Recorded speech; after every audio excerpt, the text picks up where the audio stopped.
हम बचपन से ही लोगों के द्वारा यह सुनते आ रहे हैं कि तुम ये नहीं कर सकते, तुम वो नहीं कर सकते, तुम कुछ नहीं कर सकते, ये तुम्हारे बस की बात नहीं है, तुम्हारी औकात ही क्या है। लेकिन आज मैं आपको यह एहसास कराऊंगा, आपके अंदर एक अलग कॉन्फिडेंस पैदा करूंगा, यह बताऊंगा कि असल में आप क्या हो, आपके अंदर कितनी शक्तियां छुपी हुई हैं। आज मैं आपको वो बताऊंगा जो आपको कोई नहीं बताना चाहता।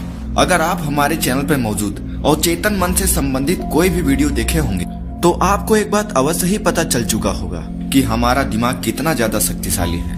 हमारा दिमाग सुपर कंप्यूटर से भी तेज है और वैज्ञानिकों का दावा है कि अगर हम मनुष्यों के दिमाग की क्षमता के बराबर कोई कंप्यूटर बनाना चाहें, प्रयास करें, तो उस कंप्यूटर को बनाने में पृथ्वी की पूरी जगह कम पड़ जाएगी। हमारा दिमाग, जो कि करोड़ों अरबों न्यूरॉन से मिलकर बना हुआ है, यह बहुत ही ज्यादा शक्तिशाली है।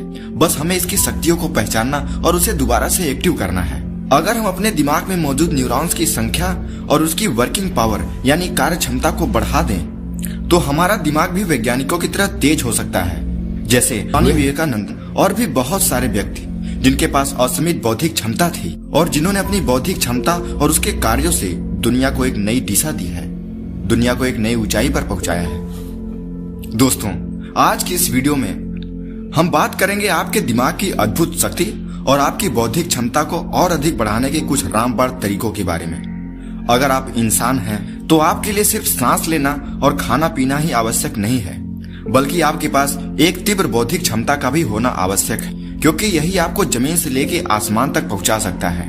वरना भारत में ऐसे बहुत से महान लोग हैं जिन्हें विरासत में तो बहुत कुछ मिला, पर दूरदृष्टि और मजबूत बौद्धिक क्षमता न होने के कारण वो उसे संभाल नहीं पाए। इसीलिए आपके साथ ऐसा न हो। आप अपने जीवन में अपने बौद्धिक बल पर नई ऊंचाइयों को हासिल करें, देश दुनिया समाज में अपना नाम रोशन करें। इसके लिए आपके पास एक तेज बौद्धिक क्षमता का होना सबसे जरूरी है। और यदि आप भी एक तेज बुद्धि पाना चाहते हैं, अपने बौद्धिक क्षमता को और अधिक बढ़ाना चाहते हैं, तो इस वीडियो को पूरा और अंत तक जरूर देखिएगा, जिससे आपको हर एक चीज अच्छे से समझ में आ जाए। यदि आप एक तेज बुद्धि के मालिक बनना चाहते हैं तो सबसे पहले आपको ब्रह्म मुहूर्त में उठने की आदत डालने की आवश्यकता है, यानी कि 4 बजे से पहले। और यदि आपके लिए यह संभव न हो तो किसी भी कीमत पर सूर्योदय से आधा घंटा पहले जरूर उठ जाना चाहिए। उठते ही आपको ऊषा पान यानी कि 2-3 ग्लास पानी पीना है। उसके बाद आपको पेट साफ करने के लिए जाना है। शौच आदि से निवृत्त होने के बाद आपको एक शांत स्थान पर जाकर बैठ जाना है, किसी भी ध्यान आसन में। आप सुखासन या ध्यान मुद्रा में बैठ सकते हैं। ध्यान मुद्रा में बैठने के बाद आपको प्राणायाम करना है, वायु प्राणायाम और अभ्यंतर प्राणायाम।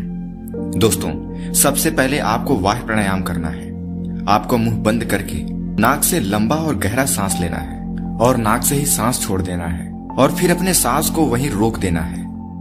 फिर आपको अपनी क्षमता अनुसार जितना देर आप रोक सकते हैं उतनी देर तक सांस को रोके रखना है।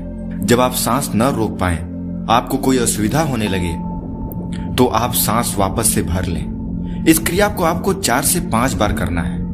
उसके बाद आपको अभ्यंतर प्राणायाम करना है। अभ्यंतर प्राणायाम के लिए नाक से लंबा और गहरा सांस लेना है, फिर उसके बाद नाक से ही लंबा और गहरा सांस बाहर छोड़ देना है। इसके बाद आपको एक बार फिर से लंबी सांस लेनी है और उसे वहीं रोक देना है। आप अपनी क्षमता अनुसार सांस को जितना देर रोक सकते हैं अंदर ही रोक के रखें। जब आपको असुविधा होने लगे तो आप सांस छोड़ दें। इस क्रिया को भी आपको 4 से 5 बार करना है। इन दोनों प्राणायाम को आपको रोजाना करना है। प्रतिदिन इस प्राणायाम का अभ्यास करने से आपके मस्तिष्क में शुद्ध रक्त का प्रवाह बढ़ता है, प्योर ब्लड सर्कुलेशन की स्पीड तेज होने लगती है और आपके मस्तिष्क में जो भी सेल्स होते हैं उन तक प्योर न्यूट्रिशन और ऑक्सीजन पहुंचने लगता है। प्राणायाम करने के बाद आपको ध्यान करना है। ध्यान करने के लिए आप जमीन पर कुछ बिछाकर या फिर किसी आरामदायक कुर्सी पर बैठ सकते हैं। जिस भी जगह आपको सुविधा लगे आप बैठ जाएं। बस ध्यान ये रहे कि आपकी कमर और रीढ़ की हड्डी सीधी रहे। अपनी आंख बंद कर लें और अब सबसे पहले आपको 4 से 10 बार गायत्री मंत्र या फिर ओम मंत्र का उच्चारण करना है। उसके बाद आप अपने ध्यान को अपनी सांसों पर केंद्रित कर दें। मित्रों, मात्र 20 मिनट के गहरे ध्यान से आपको 4 घंटे की नींद के बराबर ऊर्जा मिलती है। अगले स्टेप में अब आप ओम मंत्र की ध्वनि को अपनी आंख और मुंह बंद रखते हुए अपने अंदर ही भौरे की तरह ही गुंजन करना है, यानी अपनी आंख और मुंह बंद करते हुए ओम मंत्र का अंदर ही अंदर उच्चारण करना है।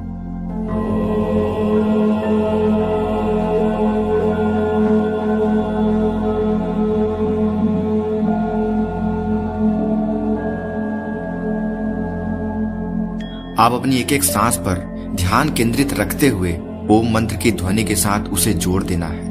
आप इसे कम से कम 108 बार जरूर करिए। अगर आप इसे 108 बार नहीं कर सकते हैं तो कम से कम 21 या 51 बार अवश्य ही करिए। जितनी आपकी क्षमता हो उतनी क्षमता तक ओम मंत्र का उच्चारण करते हुए अपने ध्यान को अपने सांसों पर केंद्रित रखते हुए इसका अभ्यास करना है। आप अपनी सांस को जितना लंबा और गहरा रख सकते हैं उतना गहरा रखने का प्रयास करें। और सबसे महत्वपूर्ण यह है कि इस पूरी टेक्निक को करने के लिए आप एक ही समय और एक ही स्थान का प्रयोग प्रतिदिन करें, इसे बार बार बदलें नहीं। अगर आप सचमुच अपने जीवन में एक तेज बुद्धि के मालिक बनना चाहते हैं तो इसका दृढ़ता से पालन करें। दोस्तों, इस टेक्निक के रोजाना प्रयोग से आपका जो ब्रेन है उसे पूरी तरीके से रेस्ट मिलता है और वो मंत्र की ध्वनि की वाइब्रेशन आपके पेट, आपकी रीढ़ की हड्डी और आपके ब्रेन के सभी न्यूरॉन्स को पूरी तरीके से एक्टिव करके इसे आपके लिए दोबारा से रिप्रोग्राम कर देता है, जिसका परिणाम यह होता है कि आपकी मेमोरी पावर, आपकी कंसंट्रेशन पावर, याद शक्ति में जबरदस्त वृद्धि होती है, माइंड शार्प होता है, मेमोरी पावर बूस्ट होती है। दोस्तों, एम्स की एक साइंटिफिक रिसर्च में यह पाया गया है कि गायत्री मंत्र के रोजाना उच्चारण से हमारे दिमाग में गाबा केमिकल की मात्रा बढ़ती है, जिससे हमारा दिमाग और अधिक शांत और एक्टिव होता है, जिससे हमारा दिमाग और अधिक एक्टिव हो जाता है। मित्रों, हमारे ब्रेन में जो फ्रंटल कॉर्टेक्स है, रोजाना ध्यान करने से उसकी न्यूरोप्लास्टिसिटी बढ़ती है, जिससे हमारा दिमाग और अधिक तेज हो जाता है और कॉन्शियस माइंड से सबकॉन्शियस माइंड तक आपके द्वारा सोची या पढ़ी गई चीजें और अधिक जल्दी से ट्रांसफर होती हैं। यानी इस गायत्री मंत्र का या ओम मंत्र का रोजाना उच्चारण करने से हमारा ब्रेन इस प्रकार से तैयार होता है कि हम किसी भी चीज को बड़ी आसानी से शॉर्ट टर्म मेमोरी से लॉन्ग टर्म मेमोरी में ट्रांसफर कर सकते हैं।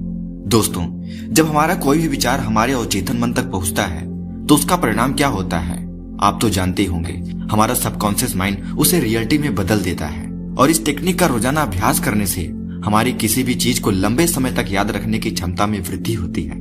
और दोस्तों, मैंने ये जो सारी बातें बताई हैं ये 100% साइंटिफिक प्रूफ के साथ आपको बताई हैं। अगर आप अपने ब्रेन पावर को बढ़ाना चाहते हैं तो इस टेक्निक को फॉलो करें। इस जानकारी को अपने दोस्तों, अपने रिश्तेदारों, अपने भाई बंधुओं के साथ जरूर शेयर करें। अपने बच्चों को इस टेक्निक को जरूर सिखाएं। और आपको यह जानकारी कैसी लगी हमें कमेंट में बताएं। इस वीडियो को लाइक करें। आपका एक लाइक, एक कमेंट, एक सब्सक्रिप्शन हमें ऐसी ढेर सारी जानकारी आप तक पहुंचाने के लिए प्रेरित करता है। और ऐसे ही हमारा सहयोग करने के लिए आपका बहुत बहुत धन्यवाद। तब तक मिलते हैं अगले इन्फॉर्मेटिव वीडियो के साथ। नमस्कार।